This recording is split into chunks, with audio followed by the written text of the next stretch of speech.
내가 도청으로 재학이를 데리러 갔어요. 계엄군이 들어온다간데 어쩌냐. 이렇게 엄마 학생들은 손들고 나가면 안 쏜다가 돼요. 그렇게 말을 하대요. 재학이가. 재학이하고 대화는 글로 끝났고 7일 새벽에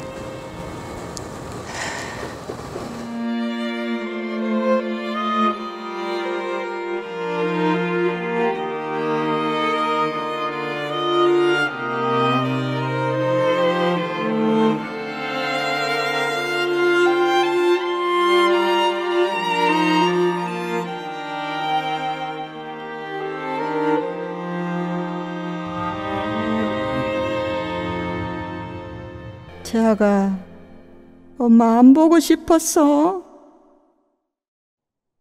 5장 밤의 눈동자. 달은 밤의 눈동자라고 했다. 그 말을 들었을 때 당신은 17살이었다. 성희 언니의 옥탑방에서 노조 소모임을 마치고 옥상 한켠에 신문지를 펴고 둘러앉아 복숭아를 깎아 먹던 일요일 봄밤이었다. 시집 읽는 걸 좋아하던 20살 성희 언니가 보름달을 보고 말했다. 그럴듯 하지 않니? 달은 밤의 눈동자래. 모임의 막내였던 당신은 어쩐지 그 말이 무서웠다. 저 검은 하늘 가운데 얼음같이 하얗고 차가운 눈동자 하나가 침묵하며 그녀들을 내려다보고 있다. 그 말 들으니까 달이 무섭잖아요, 언니. 당신의 말에 모두 까르르 웃었다.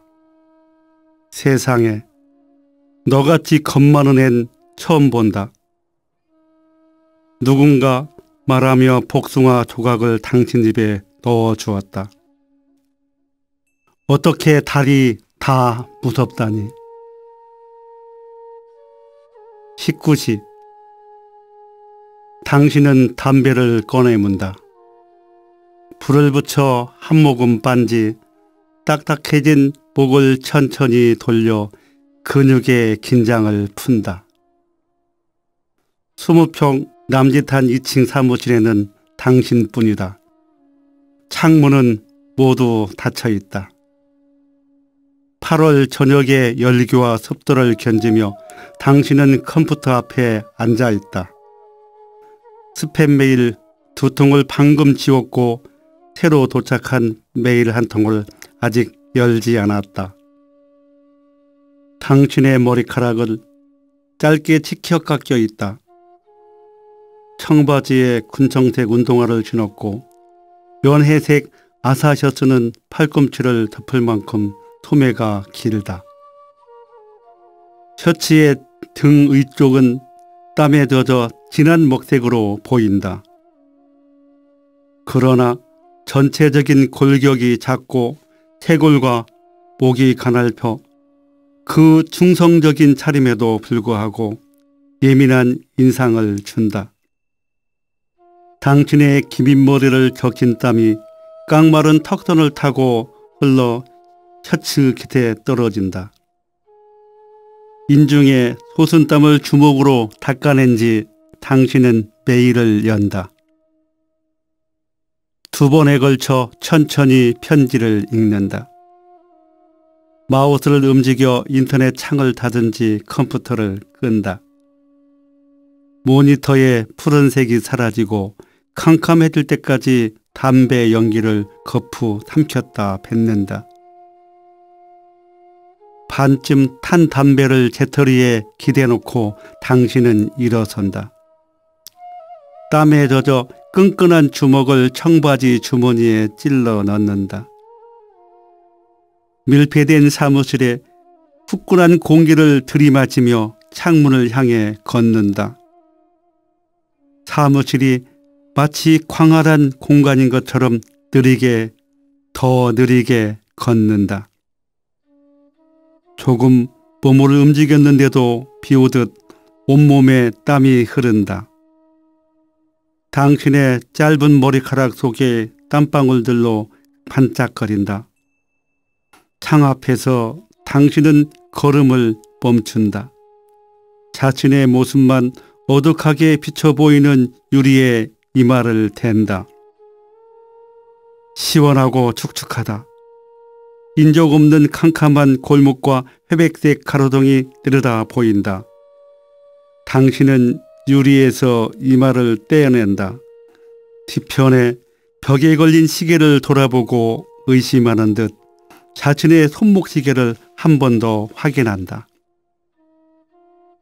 그 소리를 듣고 있었어.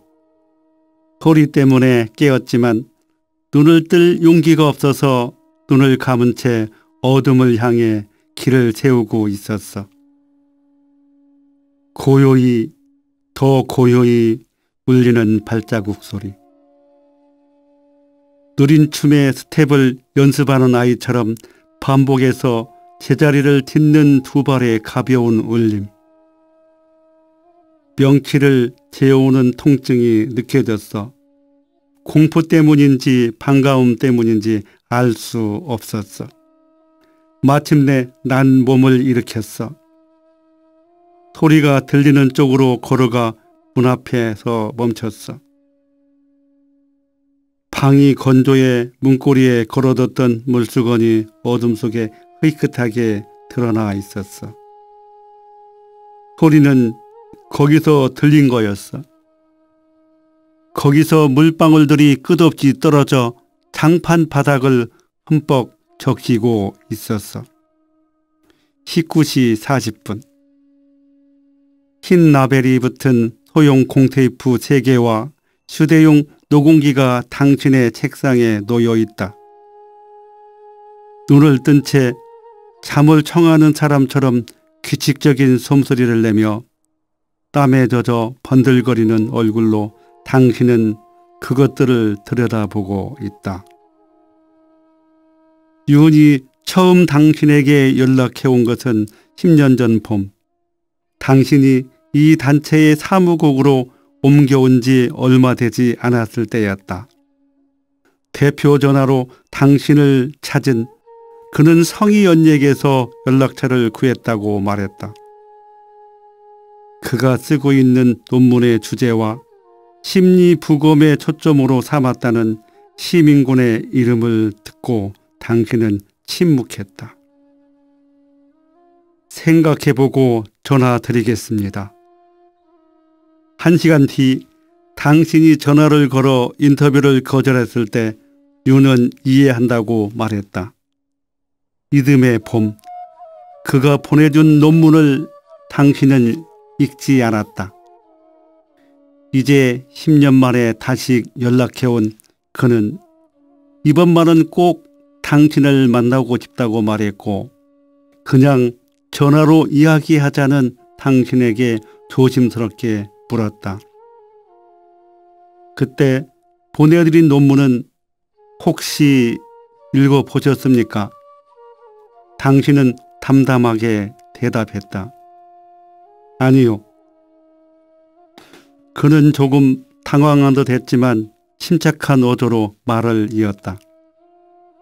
그 논문을 쓰면서 인터뷰했던 10명의 시민군들을 다시 수소문했고 그 사이 2사람이 스스로 목숨을 끊어 이제 8명이 남았다는 사실을 알게 되었다.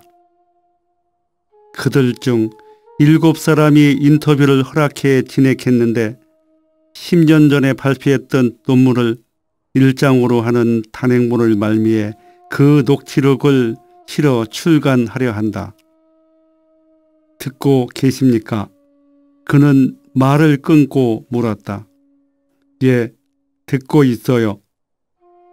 평소 전화를 받을 때의 습관대로 당신은 메모지를 옆에 두고 대화에 들어있던 12, 8, 7과 같은 숫자를 또박또박 적어가고 있었다. 당시 여성으로서 구속된 분들이 여럿 있었는데 증언자를 찾기 어렵습니다. 증언이 있더라도 너무 간략해요. 고통스러운 부분은 거의 생략되어 있고, 부탁드립니다. 임선주 씨가 이 책의 8번째 증언자가 되어주세요. 이번에 당신은 생각해 볼 시간을 달라고 말하지 않았다. 죄송합니다. 인터뷰는 못합니다. 감정을 담지 않고 당신은 대답했다. 그러나 며칠 뒤 유는 이 휴대폰 녹음기와 테이프들이 담긴 소포를 사무실로 보내왔다. 달필이라고 보기 어려운 조잡한 필체로 쓰여진 편지를 당신은 끝까지 읽었다. 저를 만나기 불편하시다면 증언 내용을 녹음해 보내주실 수 있겠습니까? 편지 하단에 그의 명함이 클립으로 고정되어 있었다. 당신은 마치 아무도 뜯어보지 않은 것처럼 다시 편지를 봉해 개인 캐비닛 안쪽에 넣었다. 오래전 그 자리에 넣어뒀던 그의 논문을 꺼내 점심시간까지 숙독했다. 부록으로 실린 녹취록은 한 차례 더 읽었다. 동료들이 점심을 먹으러 빠져나간 사무실은 고요했다. 그들이 돌아오기 전에 당신은 논문을 읽었다는 사실을 스스로에게 숨기듯 원래 자리에 넣은 뒤 캐비닛을 잠갔다. 20지. 이상하지. 단지 물이 떨어지는 소리였을 뿐인데 누군가가 정말 왔던 것처럼 기억돼. 그 겨울 새벽, 명치가 채어드는 통증 속에서 생각했던 그 걸음걸이가 생시였고 수건에서 흐른 물로 젖어있던 바닥은 꿈이었던 것 같아. 20시 10분. 당신은 녹음기에 테이프를 끼워 넣는다. 당신의 이름은 익명으로 처리될 것이다. 추측의 단서가 될 만한 사람이나 장소 역시 무작위의 이니셜로 표기될 것이다.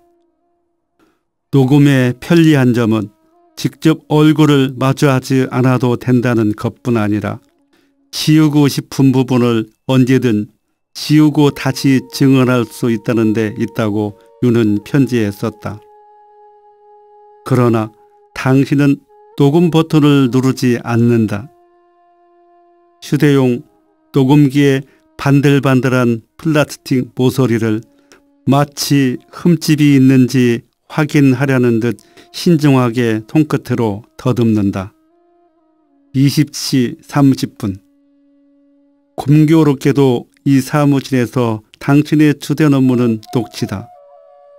간담회와 포럼의 녹음을 풀고 행사 사진을 기록실에 분류 보관한다. 중요한 행사들은 캠코더로 촬영한 뒤 쓸모에 맞게 서너 개의 편집본을 만든다. 모두 손이 많이 가고 빛이 나지 않는 일이다. 혼자 계획을 세우고 오랜 시간 실행해야 하는 일이기도 하다. 자연히 동료들에 비해 업무량이 많지만 야근과 주말 근무에 익숙한 당신에게는 문제가 되지 않는다. 월급 대신 활동비를 받으며 금액은 최저 생계비에 못 미치지만 전에 몸담았던 단체는 사정이 오히려 더 나빴다. 서서히 죽이는 것들. 이 단체에 몸담은 10년간 당신이 다뤄온 자료들은 그런 것들에 관한 것이다. 반감기가 긴 방사능 물질들, 이미 금지되었지만 사용되고 있거나 앞으로 금지시켜야 할 첨가물들, 암과 백혈병을 유발하는 산업용 독성 물질들, 농약과 화학 비료들, 생태계를 파괴하는 토목 사업들. 윤이 가지고 있을 녹음 테이프들의 세계는 다를 것이다. 얼굴을 모르는 윤의 사무실을 당신은 상상한다. 그의 널찍한 책상을 상상한다. 그 위에 줄지어 놓여 있을 테이프들을 생각한다. 흰 라벨마다 그가 조잡한 글씨체로 적어 넣었을 이름과 날짜를 생각한다. 테이프에 비좁고 반들반들한 갈색 띠를 따라 육성으로 새겨져 있을 빠른 죽음들, 총과 대검과 곤붕, 땀과 피와 살, 젖은 물수건과 송곳과 새 파이프의 세계를 생각한다. 당신은 휴대용 녹음기를 책상에 내려 놓는다. 캐비닛을 열기 위해 허리를 구부린다. 윤의 논문을 꺼내 녹취록에 첫머리를 펼친다. 그들은 우리에게 고개를 숙이도록 했기 때문에 트럭이 어디로 가는지 아무도 알 수 없었습니다. 어느 한적한 언덕의 건물 앞으로 우리들은 끌어내려졌습니다. 얼차려가 시작됐습니다. 욕설과 발길질이 소총의 개머리판이 날아들었습니다. 흰 셔츠에 헐렁한 양복 바지를 입고 있던 통통한 40대 남자가 더 견디지 못하고 소리쳤습니다. 차라리 날 죽여라가. 그들이 그를 애워쌌습니다.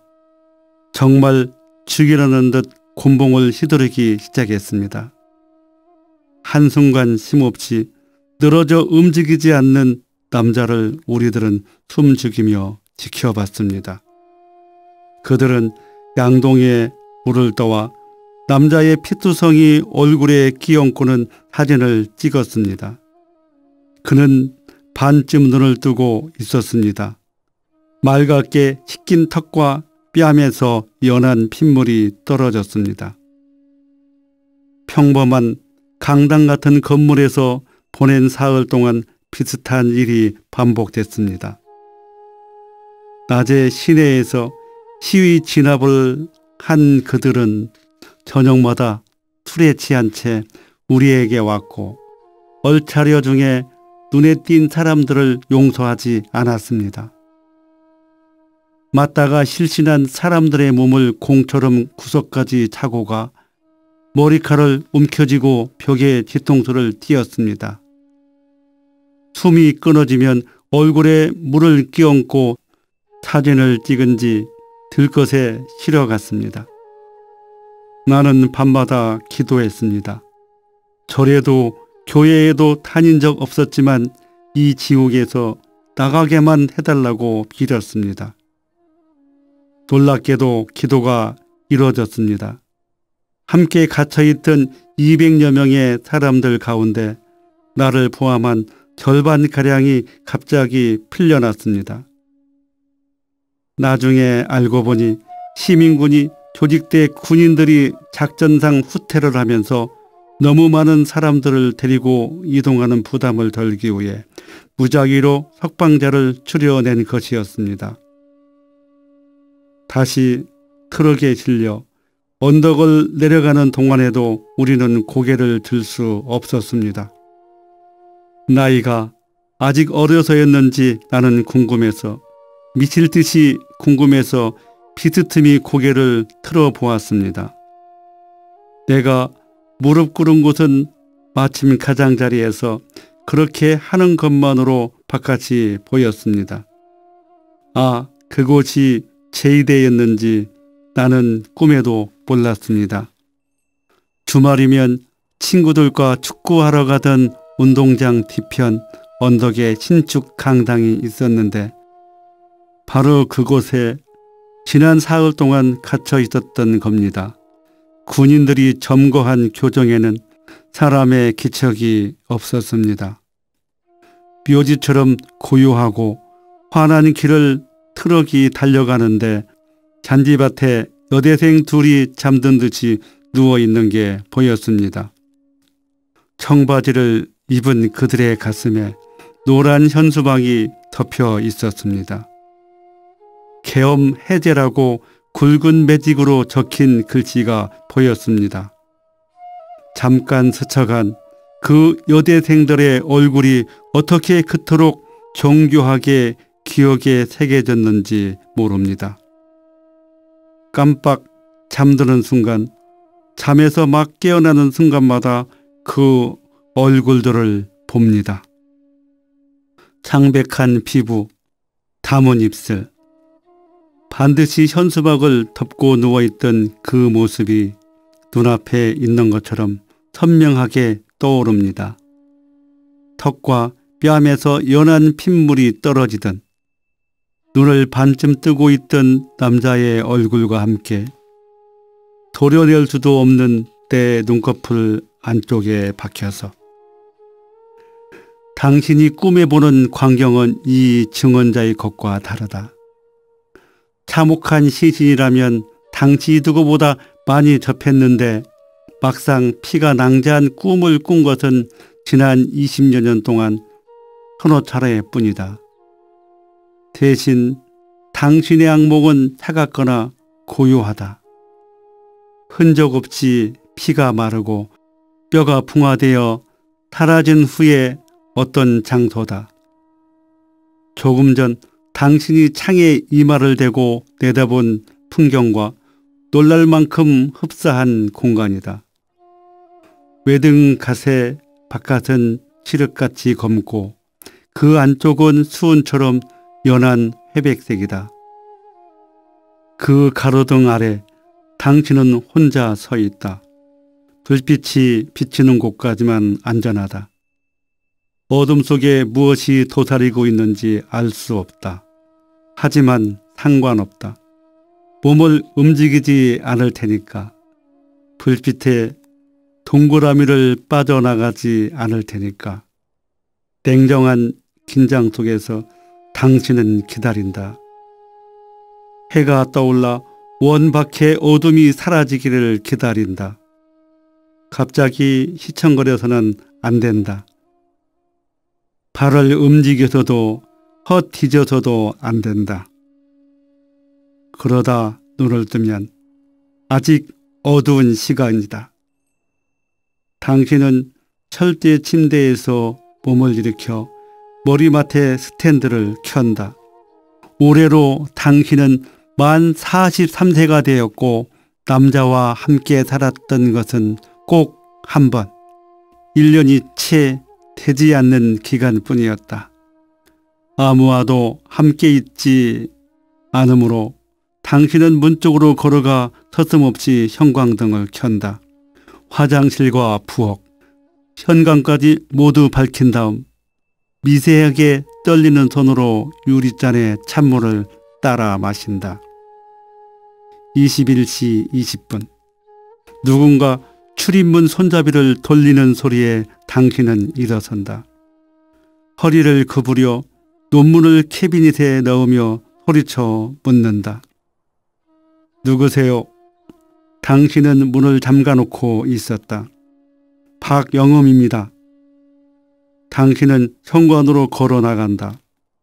문이 열린 동시에 두 사람이 합창하듯 묻는다. 이 시간에 어쩐 일이세요? 두 사람 모두 웃음을 터뜨린다. 아직 웃음기가 입가에 남은 채 동시에 미심쩍어하는 눈으로 박 팀장이 사무실 안쪽을 넘겨다 본다. 자그마하고 통통한 체격에 머리숱을 의식에 늘 앞머리를 길게 내리는 남자다. 월요일에 원전 방문하잖아요. 자료 중에 몇 개 빼놓은 게 있어서요. 박 팀장은 자신의 자리로 가서 가방을 내려놓고 컴퓨터를 켠다. 남의 집을 갑자기 방문한 사람 같은 변명이 이어진다. 내일 개인적으로 지방에 갈 일이 생겨서요. 아무래도 자료를 미리 챙겨서 따로 가야 할 것 같습니다. 그의 목소리가 과장되게 쾌활해진다. 그런데 깜짝 놀랐습니다. 당연히 아무도 없을 줄 알았는데 불이 켜져 있어서. 문득 그가 말을 멈춘다. 그건 그렇고 사무실이 왜 이렇게 덥습니까? 그는 성큼성큼 걸어가 창문들을 활짝 연다. 사무실 벽에 걸린 선풍기 2대도 켠다. 열풍이 밀려 들어오는 창을 등지고 걸어오며 고개를 가로젓는다. 이건 뭐 찜질방이 따로 없네요.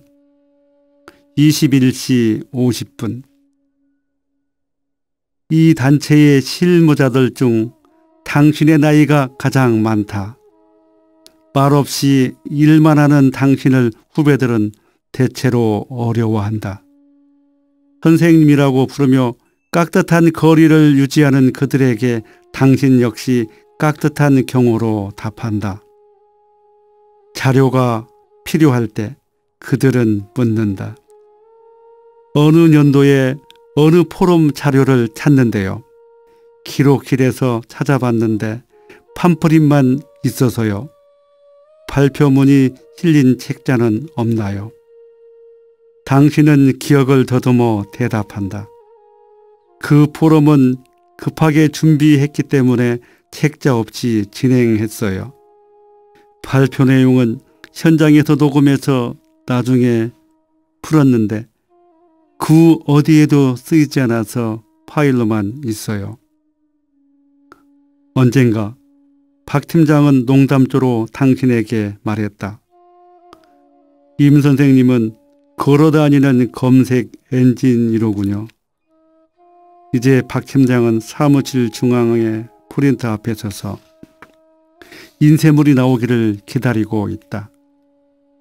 날렵한 눈길로 당신의 책상을 살핀다.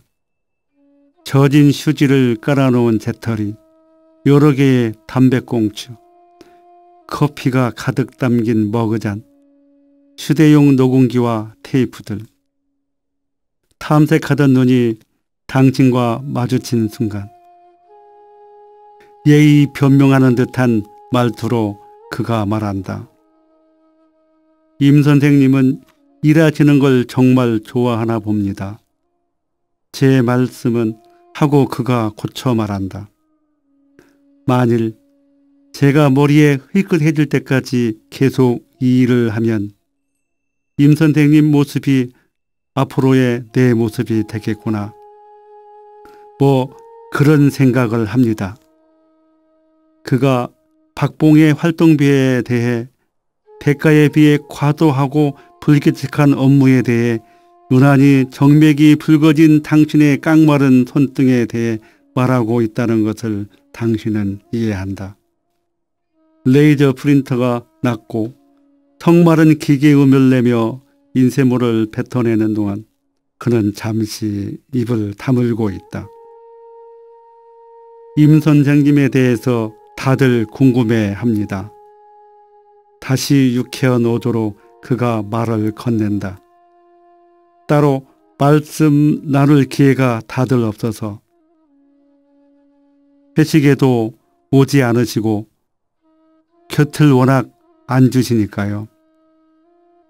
박 팀장은 인쇄물을 스테이플러로 철한 지 자신의 책상으로 간다. 선체로 마우스를 움직여 다른 문서를 출력시키고는 프린터 앞으로 돌아온다. 노동운동 하시는 김성희 선생하고 친하시다고 들었는데요. 그쪽에서 산재 파트를 맡아 일하시다가 저희 사무실로 오셨다고. 친하다기보다는 당신은 신중하게 대답한다. 오랫동안 도와주셨죠, 저를. 저야 세대가 다르니까. 김성희 선생에 대해서는 전설 같은 얘기만 들었어요. 긴급조치가 18원 유신 말기에 여의도 부활절 미사에 신자 수십만 명이 모였을 때 단상에 뛰어 올라갔다면서요. 21~22살 먹은 여공들 몇이 생중계되는 CBS 마이크를 뺏어들고 우리는 인간이다. 노동 3권 보장하라. 몇 번 외치고서 끌려 내려갔다고. 그는 진지하게 묻는다. 임 선생님도 그 일에 관계되셨던 거지요. 당신은 고개를 젓는다. 그때 저는 서울에 없었어요. 아, 사람들 말로는 감옥에도 다녀오셨다고. 저는 그 일 때문이었는 줄 알았는데요. 동료들도 다 그런 줄 알고 있는데. 어두운 창문으로 축축한 바람이 불어 들어오고 있다. 무엇인가가 길게 내쉬는 숨 같다고 문득 당신은 생각한다. 거대한 생물 같은 밤이 입을 열고 습기찬 날숨을 뱉어낸다. 사무실 가득 밀폐되어 있던 뜨거운 공기를 캄캄한 허파 속으로 빨아들인다. 갑작스러운 피로를 느끼며 당신은 고개를 숙인다. 커피찬 바닥에 가라앉은 젓갈색 앙금을 잠시 들여다본다. 대답할 말이 마땅치 않을 때 늘 그렇게 하듯 고개를 들고 미소 짓는다. 여러 줄의 가느다란 주름이 당신의 입가에 그어진다. 22시 30분. 성희 언니는 나와 달라. 언니는 신도 믿고 인간도 믿으니까. 난 한 번도 언니에게 설득되지 않았어. 오직 사랑으로 우리를 지켜본다는 존재를 믿을 수 없었어. 주기도문조차 끝까지 소리내 읽을 수 없었어. 내가 그들의 죄를 사한 것 같이 아버지가 내 죄를 사할 거라니 난 아무것도 사하지 않고 사함받지 않아. 22시 40분. 당신은 불빛이 침침한 버스 정류장의 표지판 앞에 서 있다.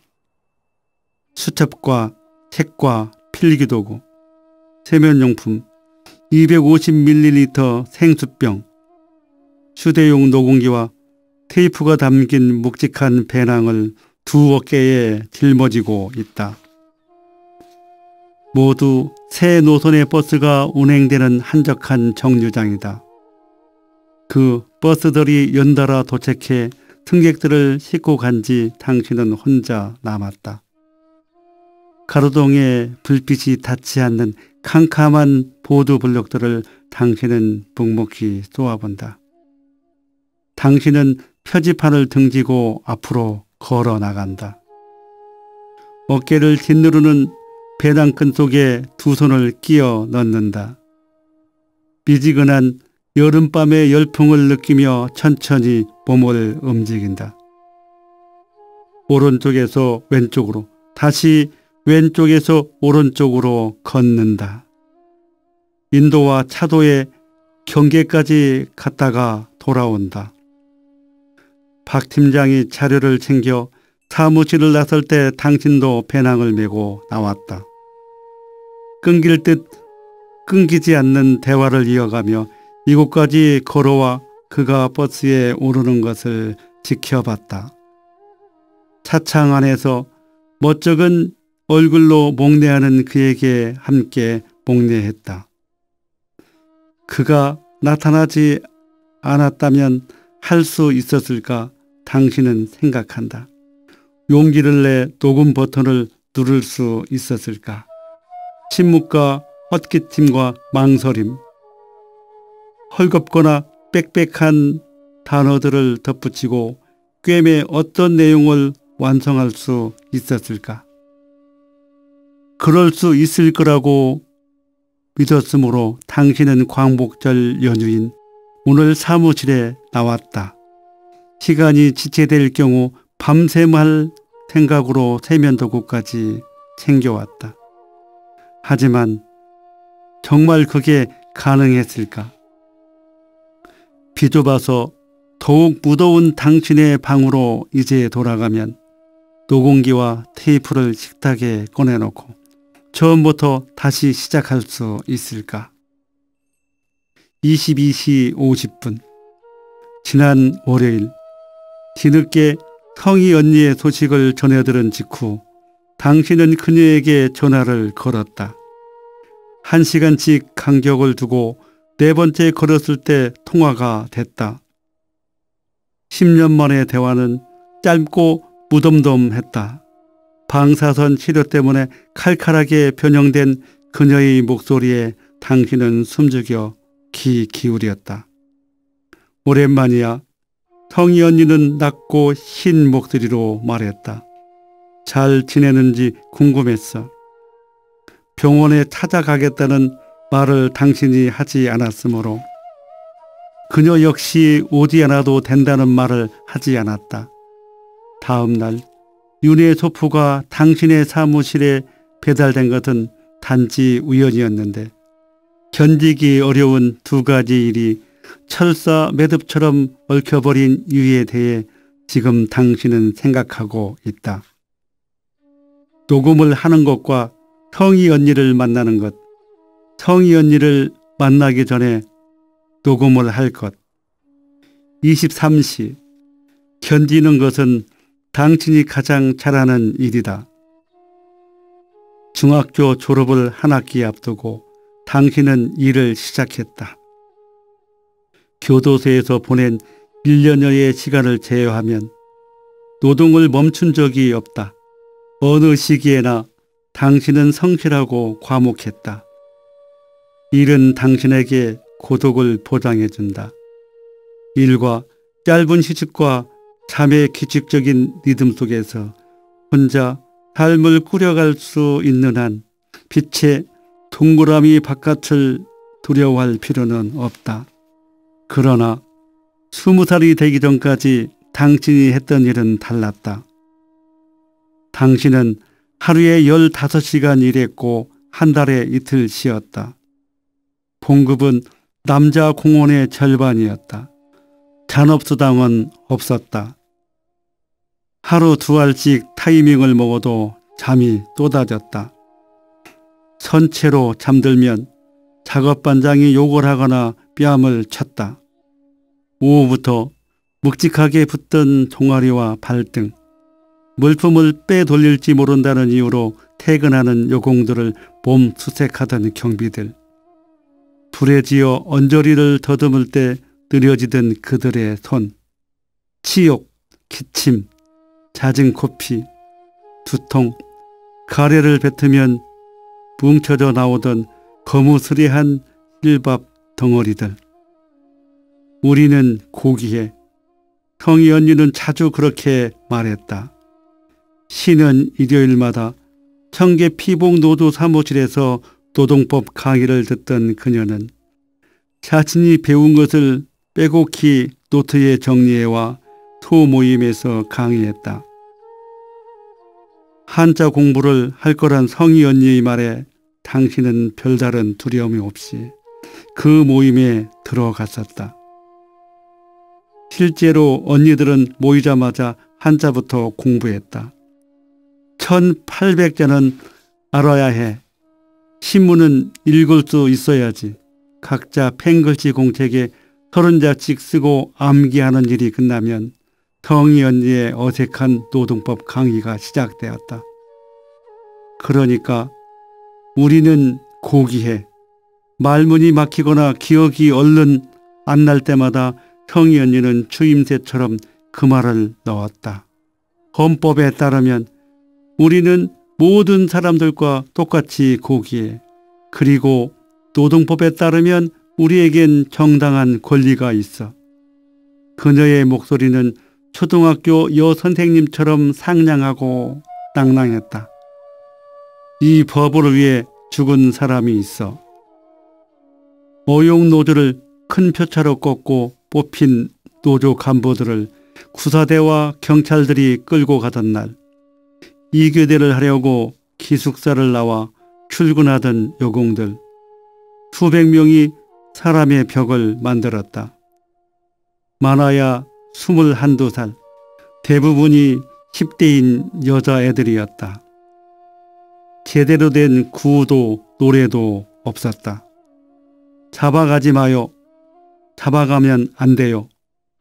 소리치는 그녀들 향해 강목을 든 구사대가 달려들었다.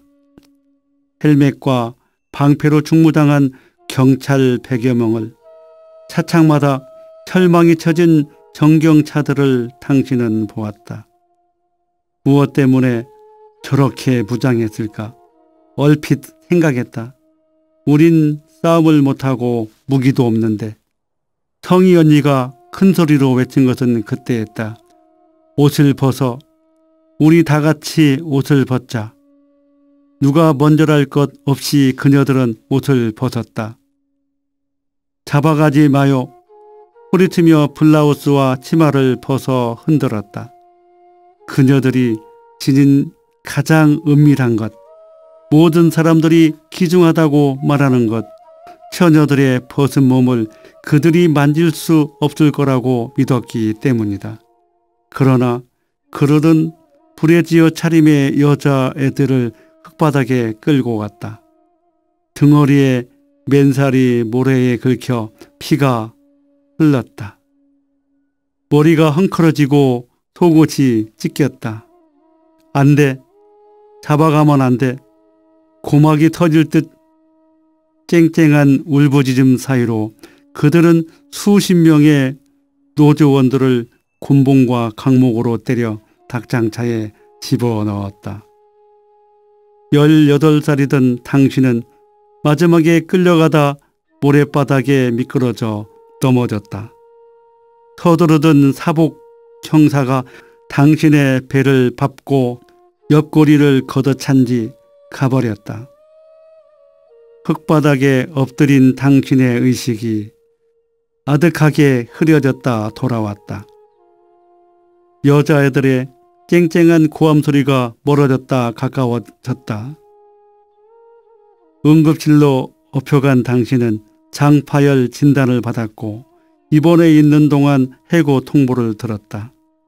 태어난 지 언니들과 함께 복지투쟁을 하는 대신 당신은 고향집으로 내려갔다. 몸을 추스린 뒤 인천으로 돌아와 다른 방직 공장에 취직했지만 일주일을 못 채우고 해고됐다. 당신의 이름이 블랙리스트에 올라와 있었던 것이다. 결국 당신은 2년 남짓한 방직공 경력을 포기하고 친척의 주선으로 광주 충장로의 양장점에 미싱사 시다로 취직했다. 급료는 여공 시절보다 더 형편없었지만 그만두고 싶을 때마다 막연히 성희 언니의 목소리가 떠올랐다. 그러니까 우리는 고귀하니까 그럴 때면 그녀에게 편지를 썼다. 나는 잘 지내고 있어요, 언니. 쉽게 미싱사가 될 수 있을 것 같지는 않지만요. 기술이 어렵다기보다는 잘 안 가르쳐 주는 게 문제예요. 그래도 인내심 있게 배워봐야죠. 기술, 인내심 같은 단어들은 소모임에서 배웠던 한자로 반듯하게 핵을 살려 썼다. 성희 언니가 자주 거름하는 산업선교의 주소로 편지를 붙이면 답장은 아주 가끔씩 짧게 왔다. 그래야지. 너는 어디서 뭘 해도 잘할 거야. 그렇게 한 해 두 해 시간이 흐르며 서로 연락이 끊어졌다. 어렵게 배운 기술로 3년 만에 미싱사가 됐을 때 당신은 21살이었다. 그의 가을, 당신보다 어린 요공이 야당 당사에서 농성을 하다 죽었다. 사이다 병 조각으로 스스로 손목을 긋고 3층에서 뛰어내렸다는 정부의 발표를 당신은 믿지 않았다. 퍼즐 맞추기를 하듯 신문에 실린 사진들을, 검열되어 텅 빈 공란들을, 격앙된 사설의 어둑한 반대편을 들여다봐야 했다. 당신의 배를 밟고 옆구리를 찼던 타복 형사의 얼굴을 당신은 잊지 않았다. 중앙정보부가 부사대들을 직접 교육하고 지원하고 있다는 것을, 그 폭력의 정점에 군인 대통령이 있다는 것을 잊지 않았다. 당신은 긴급조치 구의 의미를 이해했고 대학 정문에서 스커럼을 짠 학생들이 외치는 구호를 이해했다. 이어서 부산과 마산에서 일어난 일들을 이해하기 위해 신문 속 퍼즐을 맞췄다. 부서진 전화부스들과 불타는 파출소, 투석전을 벌이는 성난 군중, 오직 상상으로 유추해야 하는 공난 속의 문장들. 대통령이 돌연히 죽은 10월 당신은 자문했다. 이제 폭력의 정점이 사라졌으니 더 이상 그들은 옷을 벗어들고 울부짖는 여공들을 끌고 가지 못하는가. 넘어진 여자의 배를 밟아 창자를 터뜨리지 못하는가.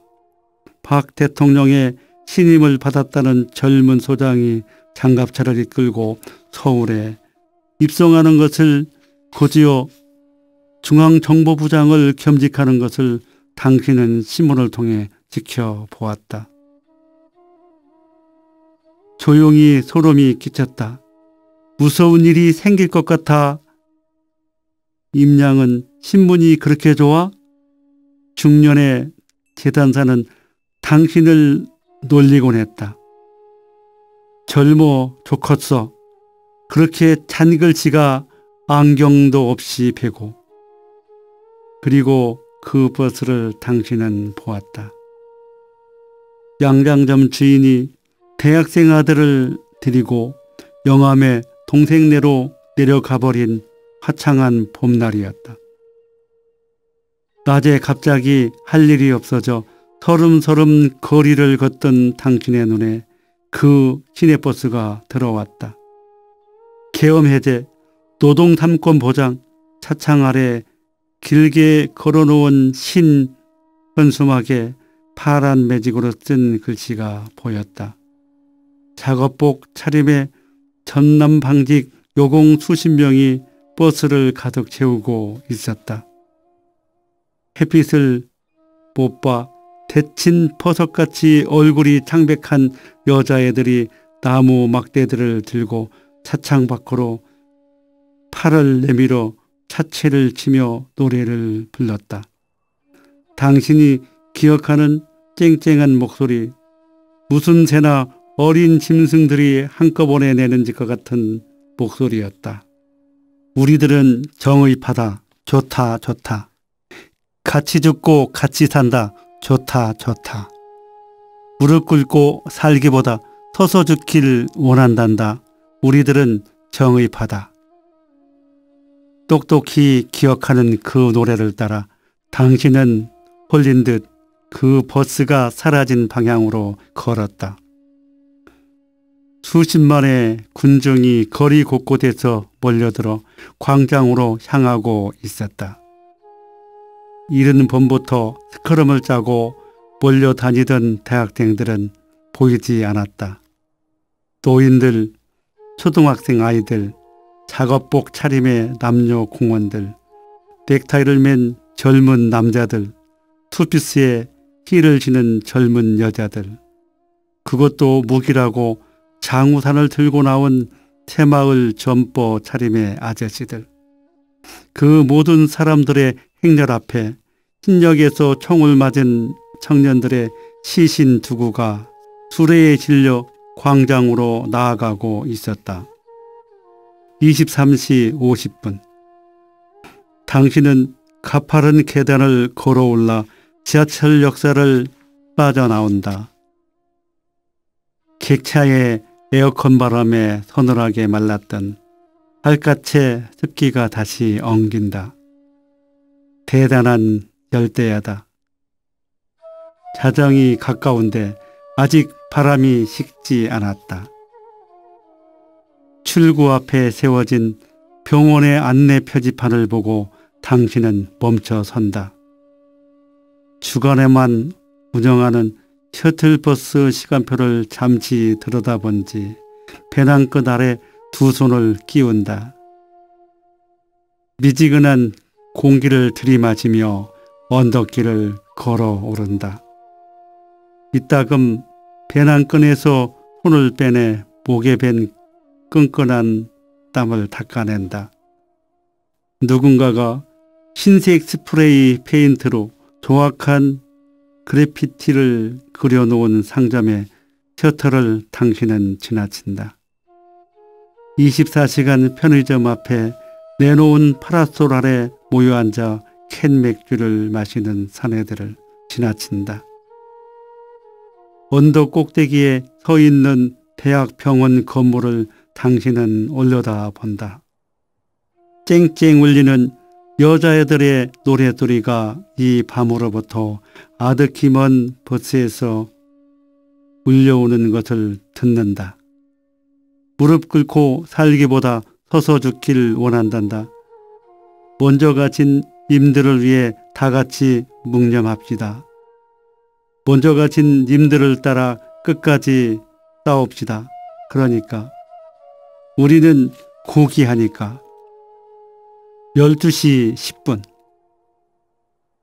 병원 정문에 들어서자 어두운 언덕길은 양옆으로 가등을 밝힌 채 장례식장으로 병원의 본관과 별관으로 유연한 곡선을 이루며 뻗어가 있다.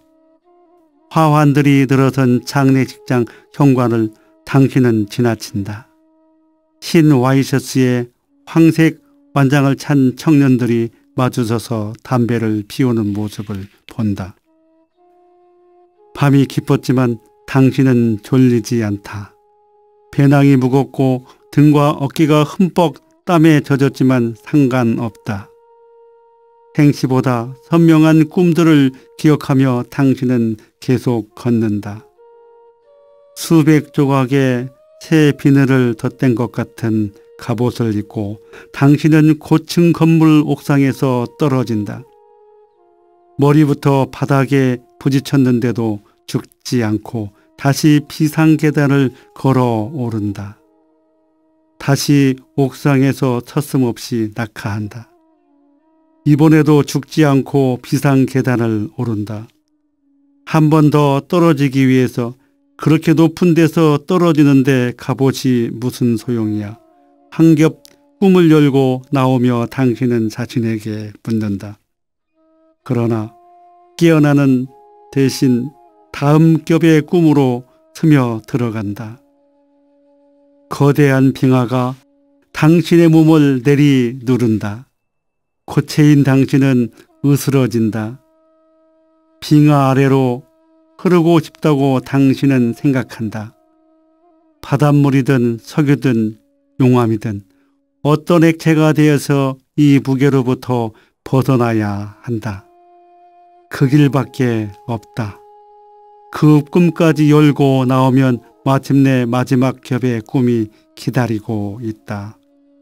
회백색 가로등 아래에서 어둠을 지켜보며 당신은 꿋꿋하게 서 있다. 생시에 가까워질수록 꿈은 그렇게 덜 잔혹해진다. 잠은 더 얇아진다. 습자지처럼 얇아져 바스락거리다 마침내 깨어난다. 악몽 따위는 아무것도 아니라는 것을 일깨워주는 기억들이 조용히 당신의 머리맡에서 기다리고 있다. 12시 20분 무엇이 문제인가? 라고 당신은 자신에게 물은 적 있다. 모든 게 지나갔지 않은가? 당신에게 고통을 줄 가능성이 100분의 1, 1000분의 1이라도 있는 사람들은 당신 스스로 깨끗이 이뤄냈지 않나. 그게 그렇게 어려운 일이니? 라고 묻던 성희 언니의 침착한 목소리를 당신은 기억한다. 무슨 권리로 내 이야기를 사람들에게 하는 거야? 라고 당신이 이를 악물며 물었을 때였다. 이어 대답하던 성희 언니의 차분한 얼굴을 당신은 지난 10년 동안 용서하지 않았다. 나라면 너처럼 숨지 않았을 거야. 그녀는 또박또박 말했다. 나 자신을 지키는 일로 남은 인생을 흘려보내진 않았을 거란 말이야. 8개월 동안 남편이었던 남자의 유순한 목소리를 당신은 기억한다. 눈이 작은데 예뻐요 라고. 그는 처음에 말했다. 그쪽 얼굴을 그리려면 단순한 선 몇 개만 그으면 되겠네요. 긴 눈하고 코하고 입하고 흰 종이에 쓱쓱 정갈하게 송아지처럼 크고 물기가 많던 그의 눈을 당신은 기억한다. 입술이 일그러지던 모습을 흰자위가 충혈된 채 물끄러미 당신을 마주보던 순간을 기억한다. 그러지 마 라고 그는 당신에게 말하곤 했다. 그렇게 무서운 눈으로 날 보지 마. 조금 전 사무실에서 읽었던 독촉하려던 것이 아닙니다라는 문장으로 시작된 윤의 장황한 독촉 메일을 기억한다. 저는 그 폭력의 경험을 열흘이란 짧은 항쟁 기간으로 국한할 수 없다고 생각합니다. 체르노빌의 피폭이 지나간 것이 아니라 몇십 년에 걸쳐 계속되고 있는 것과 같습니다. 허락된다면 앞으로 10년 후에도 후속 논문을 쓰려고 합니다. 부디 저를 도와주십시오. 기억을 더듬어 증언을 보태주십시오. 12시 30분. 이번 병동이 있는 본관 로비에는 조명이 완전히 꺼져 있다. 별관 측면의 응급실 입구에만 환하게 불이 밝혀져 있다. 방금 의급한 환자를 수송한 듯 지방병원의 구급차 한 대가 비상 깜빡이를 켜고 뒷문을 열어놓은 채 정차하고 있다. 활짝 열려있는 현관을 통과해 당신은 응급실 복도에 들어선다. 신음과 다급한 목소리, 무엇인가를 세차게 흡입해내는 의료기구의 기계음, 환자용 침상을 옮기는 소란한 바퀴 소리를 듣는다. 수납 창구 앞에 여러 줄로 놓인 등받이 없는 의자에 걸쳐 앉는 당신에게 창구의 중년 여자가 묻는다. 어떻게 오셨습니까? 누구를 만나려고요? 사실이 아니다. 당신은 여기서 아무도 만나기로 하지 않았다. 면회가 허락되는 아침이 된다 해도 성희 언니가 당신을 만나기를 원할 것인지도 알지 못한다. 등산복 차림의 중년 남자가 동료의 부축을 받으며 걸어 들어온다. 거친 솜씨로 팔에 부목을 한 것으로 미루어 야간 산행 중 부상당한 것 같다. 괜찮아. 이제 다 왔어. 배낭 2개를 겹쳐 어깨에 둘러맨 동료가 다친 남자를 달랜다. 두 사람의 얼굴이 비슷한 표정으로 일그러져 있는 것을 당신은 본다. 다시 보니 동료가 아니라 형제인 듯 이목구비가 닮아 있다. 조금만 참아. 곧 의사가 올 거야. 곧 의사가 올 거야. 주문처럼 그가 되풀이하는 말을 들으며 당신은 의자 끝에 꼼짝 않고 앉아 있다. 오래전 당신에게 의사가 되고 싶다고 말했던 여자애를 생각한다. 성희 언니가 소모임의 신입 회원을 받자고 해서 당신이 말을 꺼내봤던 아이였다. 당신처럼 중학교를 마치기 전에 나이를 속이고 공장에 들어온 키가 자그마하고 웃음이 송글송글하던 그 애는 거절했다. 저는 조합 활동 적극적으로 못해요. 해고되면 안 되거든요. 동생 학비도 보내야 하고 언젠가 저도 공부를 할 거니까요. 의사가 되고 싶어요. 장파엘로 당신이 입원해 있었을 때였다. 명동 성당에서 농성하다 잠깐 문병원 동료가 말했다. 사방에 흩어진 우리 신발을 정미가 전부 모아서 노조 사무실에 갖다 놨대. 조그만 게 그렇게 서럽게 울더란다. 연행되지 않으려고 몸부림치다 벗겨진 신들이 사방에 널려 있었을 것이다. 16살 난 그 애는 무엇이 자신을 울게 하는지도 모르면서 그 신들을 가슴에 안고 2층 노조 사무실로 아무도 남아있지 않은 빈 방으로 걸어 올라갔을 것이다. 그날 오후 폐진을 온 말쑥한 얼굴의 의사와 레지던트와 인턴들을 당신은 유심히 올려다 봤다. 그 애는 그들 같은 의사가 될 수 없다고 그때 생각했다.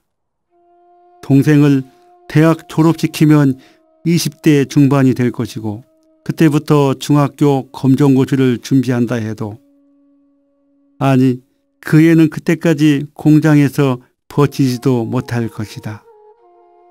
그 애는 자주 코피를 쏟았고 깊은 기침을 했다.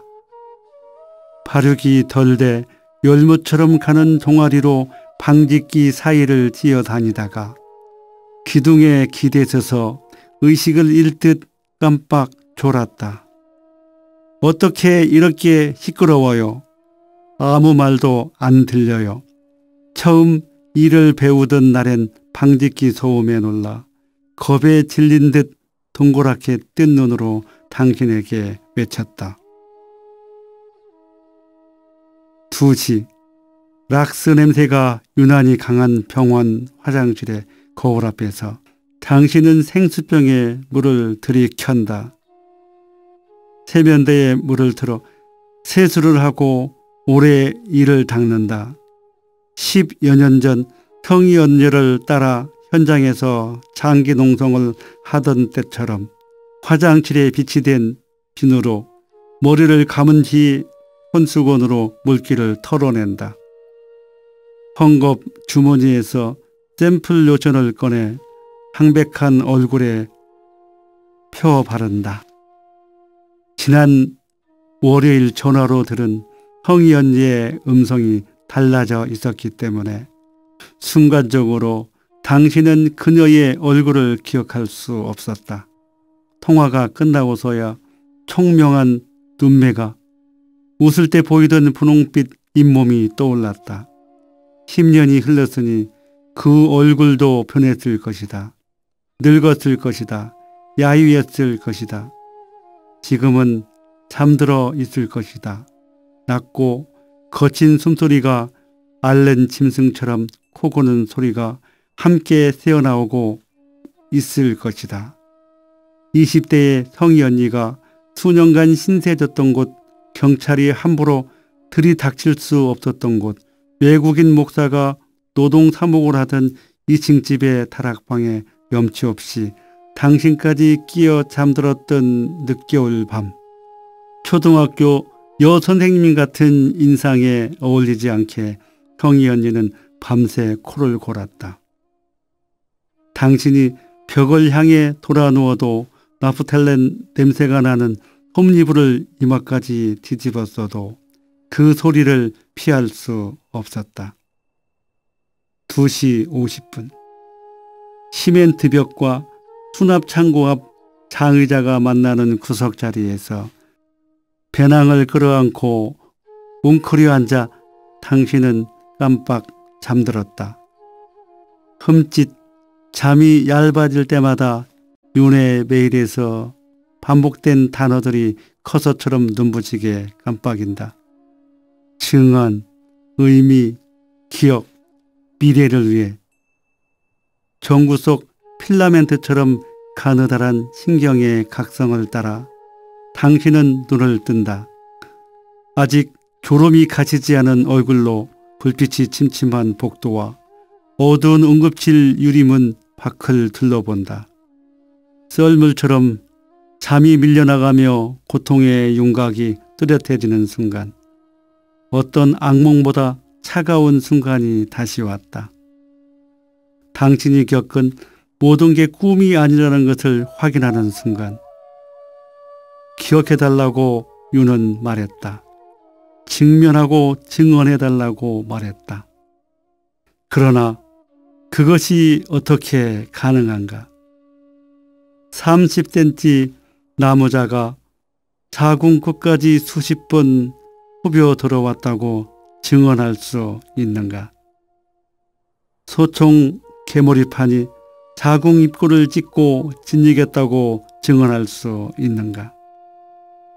하열이 멈추지 않아 쇼크를 일으킨 당신을 그들이 통합병원에 데려가 수혈을 받게 했다고 증언할 수 있는가?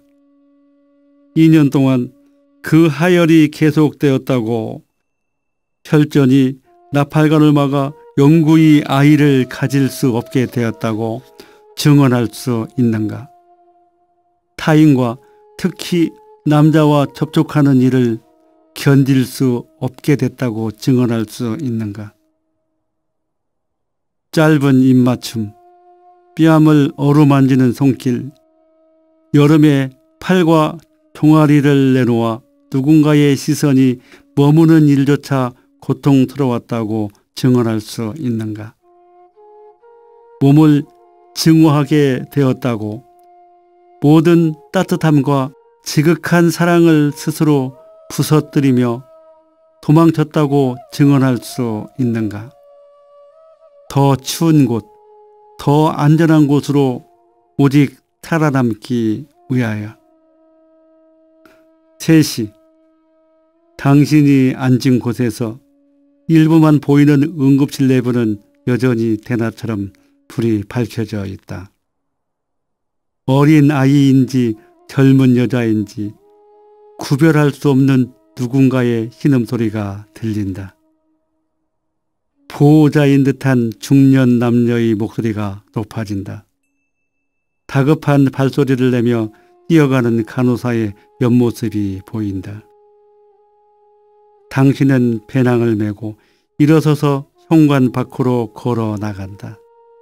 시동이 꺼진 구급차 2대가 서늘한 불빛을 받으며 웅크리고 있는 것을 본다. 더 이상 바람이 미지근하지 않다. 이제야 열기가 식은 것이다. 인적이 끊긴 아스팔트 도로를 따라 잠시 내려가다가 당신은 출입이 금지된 잔디밭으로 들어선다. 잔디밭을 대각선으로 가로질러 병동 본관을 향해 걷는다. 양말목이 짧아 웃자란 축축한 풀들이 당신의 발목을 적신다. 비가 내리기 직전에 진한 흙냄새를 당신은 들이마신다. 잔디밭 가운데 현수막을 덮고 나란히 누워 있었다는 여자애들의 얼굴을 문득 떠올린다. 부스스한 얼굴로 현수막을 걷고 일어나 잔디밭을 걸어 나오는 여자애들의 가벼운 걸음걸이를 떠올린다. 목이 마르다. 1시간 전에 양치질을 했는데도 혀 뒤쪽이 쓰다. 캄캄한 잔디 아래 연달아 밟히는 게 흙이 아니라 잘게 부서진 유리 조각들 같다. 3시 20분. 그 밤 이후로는 젖은 수건을 문고리에 걸어두지 않았다. 하지만 그 겨울이 갈 때까지 더 이상 물수건이 필요 없는 봄이 된 뒤에도 그 소리가 문 쪽에서 들렸어. 아직도 이따금 용케 악몽 없이 잠에서 깨어나려는 순간이면 그 소리가 들려. 그때마다 난 어둠을 향해 떨리는 눈꺼풀을 열어. 누구야? 누가 오는 거야? 누가 이렇게 가벼운 걸음으로 걸어오는 거야? 3시 30분. 모든 건물의 셔터가 내려져 있었다. 모든 창문이 걸어 잠겨 있었다. 그 어두운 거리 위로 얼음의 눈동자 같은 열일의 달이 당신이 탄 소형 트럭을 내려다보고 있었다. 대부분의 방송은 여대생들이 했다. 그녀들이 완전히 지쳤을 때 목이 갈라져 더 이상 소리를 낼 수 없다고 말했을 때 당신은 40여 분 동안 메가폰을 잡았다. 불을 켜주세요. 여러분, 당신은 그렇게 말했다. 캄캄한 창문들을 향해 누구의 기척도 느껴지지 않는 골목을 향해 말했다. 제발 불이라도 켜주세요, 여러분. 군이 그 트럭을 새벽까지 내버려 둔 것은 병력의 이동 경로를 노출하지 않기 위해서였다는 것을 당신은 나중에 알았다. 동트기 직전에 셰퍼젠지 여자들은 광산경찰서 유치장으로 운전을 맡았던 청년은 상무대로 끌려갔다. 총기를 소지하고 있었으므로 당신은 여대생들과 따로 수감되었고 보안부대로 이송되었다. 그곳에서 당신은 이름 대신 빨갱이 연으로 불렸다. 과거 여공이었고 노조 활동을 했기 때문이었다.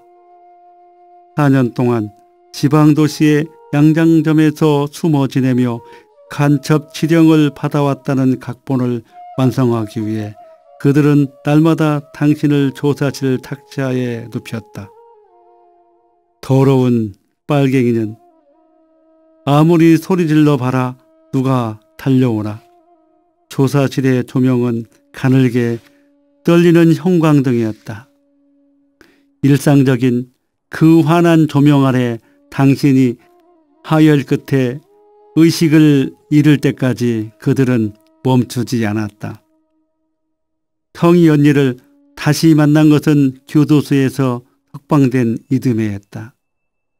산업 성교회와 크리스찬 아카데미에 그녀의 행방을 수소문해 구로동의 국수집에서 만났다.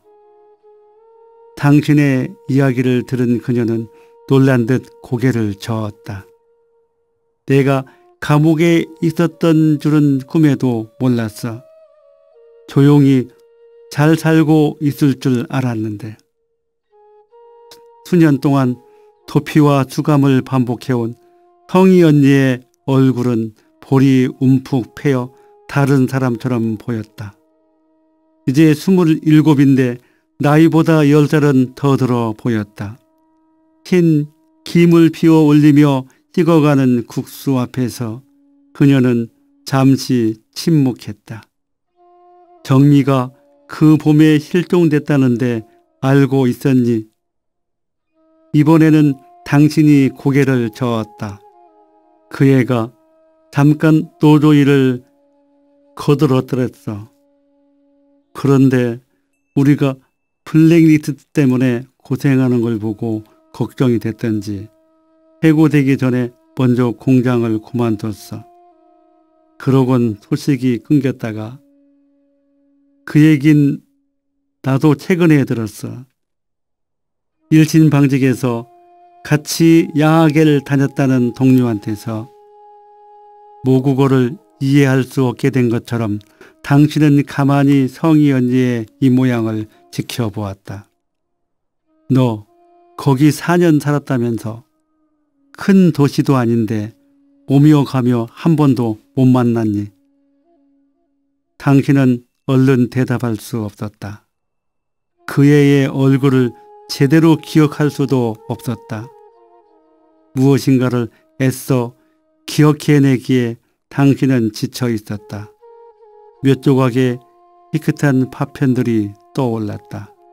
사라졌다. 흰 피부, 오종종한 앞니. 의사가 되고 싶어요.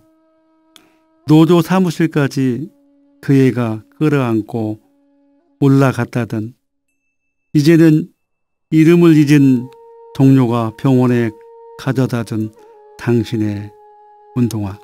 그게 다였다. 4시. 죽기 위해 그 도시에 다시 갔어.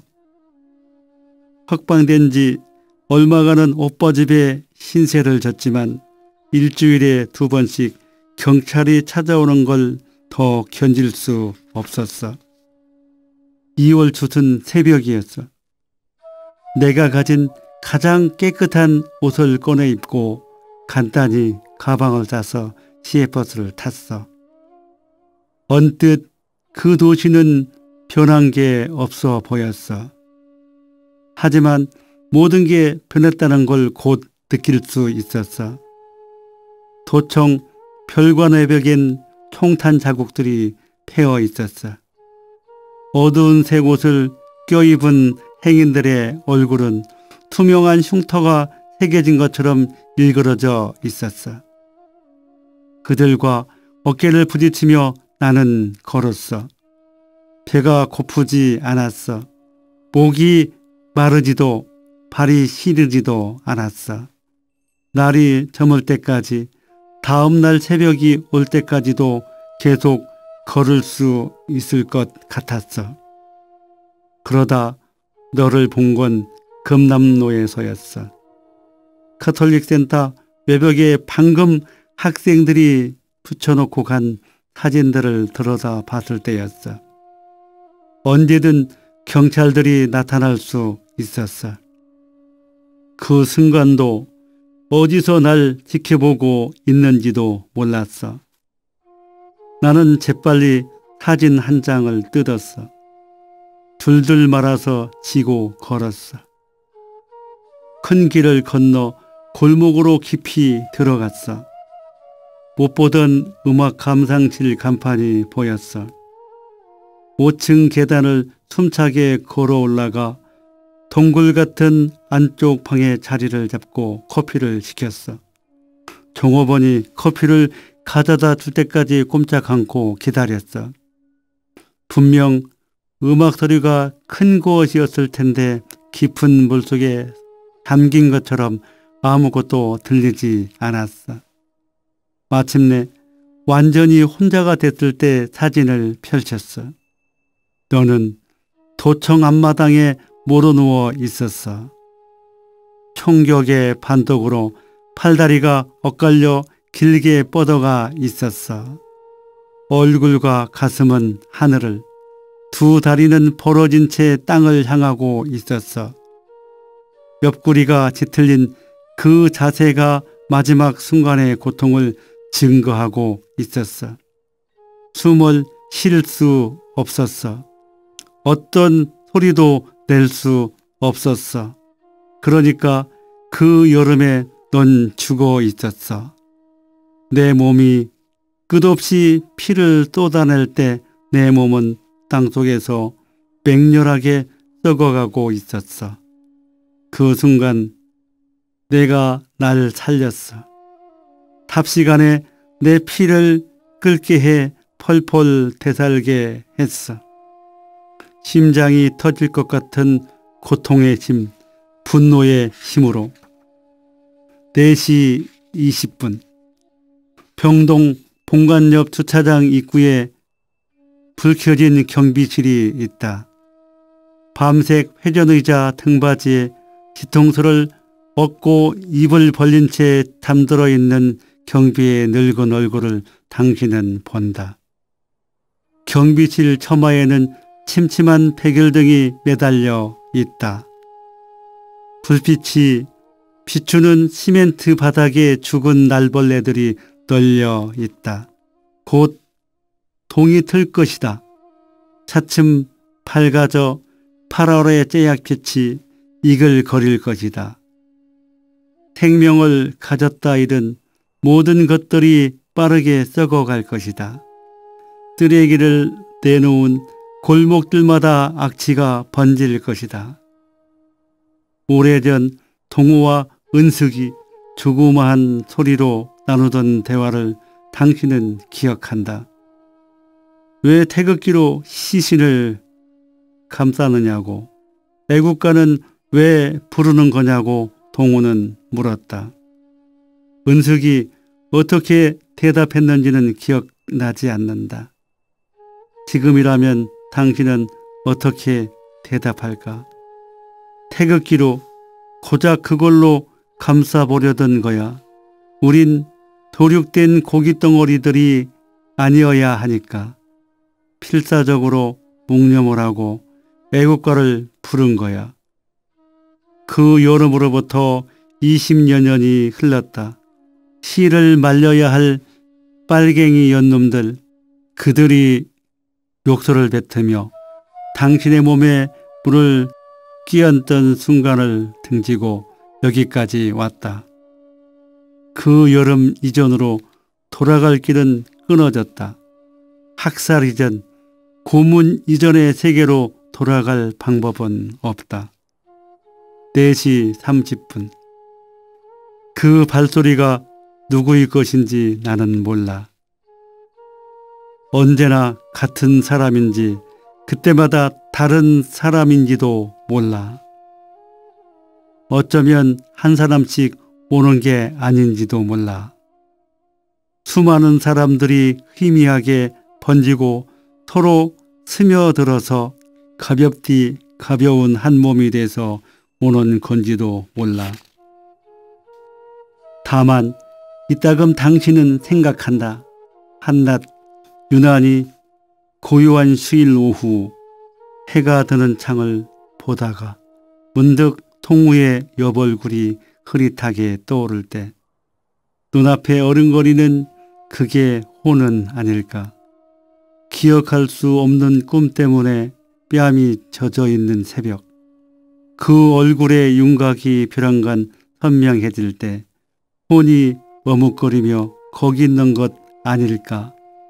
만일 혼들의 장소가 있다면 그곳은 어두울까. 어렴풋이 밝을까. 동호는, 진수는, 당신의 손으로 수습했던 상무관의 사람들은 거기 모여 있을까. 제각기 흩어져 있을까. 스스로가 용감하지도 강하지도 않다는 것을 당신은 알고 있다. 당신의 선택은 언제나 최악의 상황을 피하는 쪽이었다. 경찰에 발의 아랫배를 밟혔을 때 노조를 떠났다. 교도소에서 나온 뒤 성희 언니를 따라 얼마간 노동운동에 몸담았지만 성희 언니와 달리 온건한 실무만을 맡았다. 그녀의 반대를 무릅쓰고 성격이 다른 단체로 옮겨왔고 깊이 상처 입히는 길이라는 것을 알면서 다시 그녀를 찾지 않았다. 지금 당신의 어깨를 짓누르는 배낭에 담긴 휴대용 녹음기와 테이프를 결국 월요일 아침 우체국에 들러 윤에게 반송하고 말 것이다. 하지만 동시에 당신은 안다. 그의 봄과 같은 순간이 다시 닥쳐온다면 비슷한 선택을 하게 될지도 모른다는 것을. 초등학교 때 피구 시합에서 날쌔게 피하기만 하다 결국 혼자 남으면 맞서서 공을 받아 안아야 하는 순간이 왔던 것처럼 버스에서 터져나오는 여자애들의 쨍쨍한 노래에 이끌려 광장으로, 총을 든 군대가 지키는 광장으로 걸었던 것처럼 끝까지 남겠다고 가만히 손을 들었던 마지막 밤처럼 희생자가 되어선 안 돼 라고 성희 언니는 말했다. 우리들의 희생자라고 부르도록 놔둬서는 안 돼. 눈을 뜬 달이 침묵하며 옥상의 여자애들을 데려다보던 봄밤이었다. 그때 입속에 복숭아 조각을 넣어준 사람이 누구였던가 당신은 기억할 수 없다. 4시 50분. 언니를 만나 하고 싶은 말이 뭔지 나는 몰라. 내가 언니에게 등을 돌리던 순간 심장에 시멘트를 붓듯 언니에 대한 모든 것, 복잡하고 뜨겁고 너덜너덜한 모든 걸 단번에 틀어막으려던 순간, 그 순간을 감쪽같이 건드리지 않고 언니를 만날 수 있을까? 그렇다 한들 무슨 말을 할 수 있을까? 병동을 등지고 당신은 걷는다. 어렴풋한 방명이 내리기 시작하는 잔디밭을 가로지른다. 두 손을 나란히 뒤로 돌려 새처럼 어깨를 짓누르는 배낭을 받쳐든다. 어린애를 업은 것처럼 포대기 아래 손을 받쳐 달래는 것처럼 내 책임이 있는 거야. 그렇지. 입술을 악문 채 눈앞에서 일렁이는 파르스름한 어둠을 향해 당신은 묻는다. 내가 집으로 가라고 했다면, 김밥을 나눠 먹고 일어서면서 그렇게 당부했다면 너는 남지 않았을 거야. 그렇지. 그래서 나에게 오곤 하는 거야. 왜 아직 내가 살아있는지 물으려고. 예리한 것으로 거푸 그어 붉은 선이 그어진 것 같은 눈으로 당신은 걷는다. 응급실의 불빛을 향해 빠르게 나아간다. 5시. 아니, 언니를 만나 할 말은 하나뿐이야. 허락된다면, 부디 허락된다면 장례식장과 응급실로, 병동과 병원 정문으로 갈라지는 도로를 밝히던 외등들이 일제히 꺼진다. 도로 가운데 그어진 흰색의 직선을 따라 당신은 얼굴을 들고 걷는다. 선득한 빗방울이 당신의 정수리에, 당신의 운동화가 내딛는 아스팔트에 떨어져 번진다. 죽지 마. 죽지 말아요.